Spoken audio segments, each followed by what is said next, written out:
Marcel Kittel told us before the race the finish would be messy and would include fighting. He left out that a burst to the outside would lead to his win of Stage 6. We've seen this before. He won Stage 2 this year. He knows this feeling very well. That's his 11th career stage win at the Tour de France.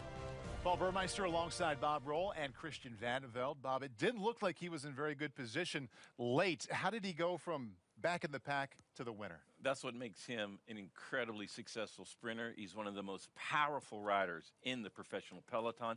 He makes such massive watts.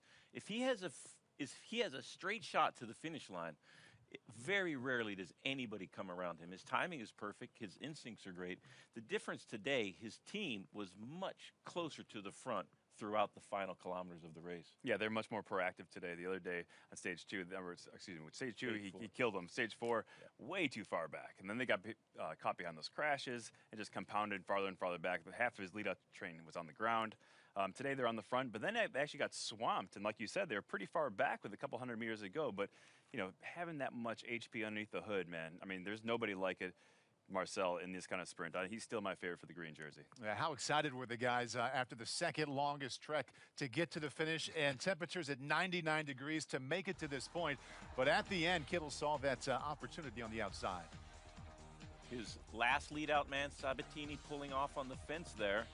And it doesn't look like he's helping him, but he is controlling the tempo in a way that suits Marcel Kittel.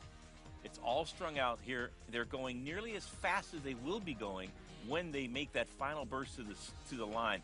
You can see Demar in the green jersey pulling off just in front of Kittel. Kittel in the blue takes the inside line there. Pretty clever getting around riders. Now he just has a few riders in front of him. A couple of 100 meters ago, he has them queued up in his sights, and he decides now is the moment. Slingshot off of Christoph in the red with the white sleeves, and no one can beat Marcel Kittel. If he doesn't have to brake, if he's not impeded, he's very rarely beaten in a sprint in the Tour de France.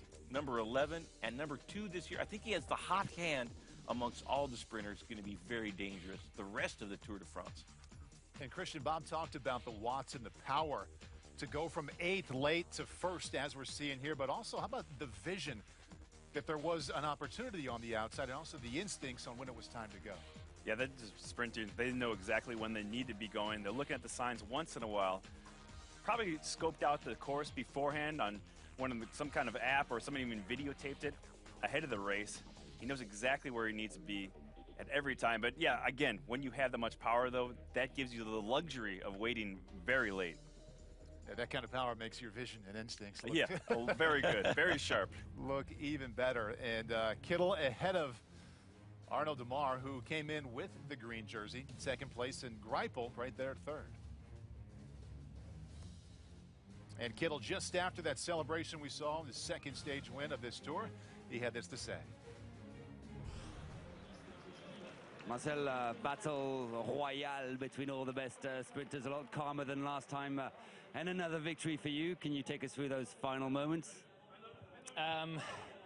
First of all, I want to say that I'm very proud on my team. They did a great job. Very different to Liège. And we could really bring ourselves into the front in the key moment and keep me there. So that was really important for the victory. Of course, the last kilometer was then again a little bit freestyle, but I had a good wheel. First from Arnaud Demar, and then I had to go at 250 to the front.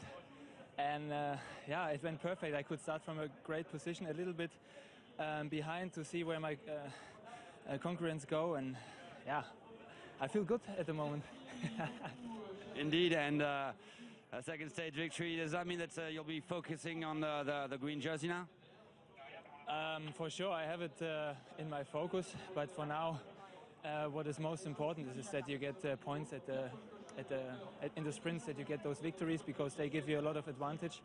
That is what counts, and for the rest, I try to get the points in the immediate, and then we will see in 1.5 weeks. It's still pretty long. Still a ways, but looks pretty good in the green jersey. He was talking about it right there.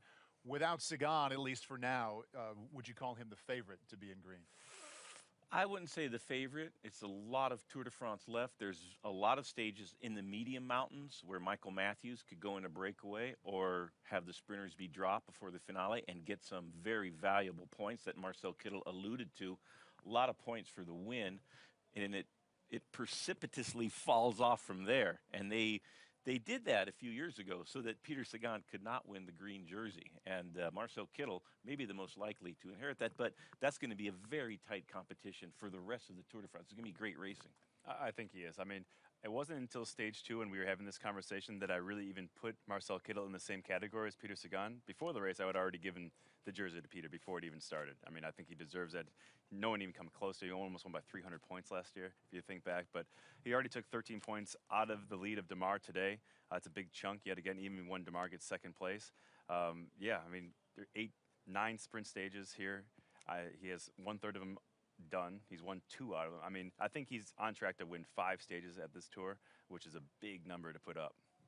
Arnaud Demar is on his bike already, warming down from that finish after a 99-degree ride, or take that back, he's almost on his bike, getting ready to warm down. And for all of us who remember, and I think we all do, what Mark Cavendish looked like passing to the outside of Peter Sagan, or trying to pass, interesting finish here for Arnaud Demar. Am I quoting Yogi Berra to say deja vu all over again? Like, is there any room there? If Christophe doesn't move over a micron, Demar goes into the barriers. And Matthews also. I mean, if the officials are going to say endangerment, endangering the riders around you, I mean, that's...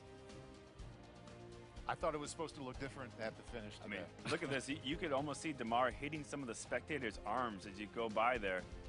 Leaning on the with the shoulder, and there's Christophe protesting that. Yeah, his lead up man, Marco Haller, the lead out rider for Christophe, and clearly with a reaction to his pass on the outside. So that was an interesting visual at the end. Besides just Marcel Kittel winning, we talked about it before on the minds of many. Was it going to be different? Was it going to look and feel different at the finish because of the Peter Sagan disqualification? Did you recognize anything that was a change? Well, you didn't have Peter's team up there in the front. You still had Dimension Data, and Dimension Data was really big in that final, especially when you saw Edvald Boasson at the front, really making you. At first, Quickstep had it all under control, but then you saw the Dimension Data get to the front and really, first of all, that first roundabout with 1 kilometer to go, and there's another one about 400 meters to go. That really made things a little bit more chaotic, but at the same time, it almost made it safer because it stretched out that peloton just that little bit. If those corners weren't there, it might have jumped up or kind of bunched up just a little bit more, and that's when we could see a crash. But it's ironic to think that sometimes when there's twists and turns, it actually makes it safer for the sprinters because it actually elongates the peloton.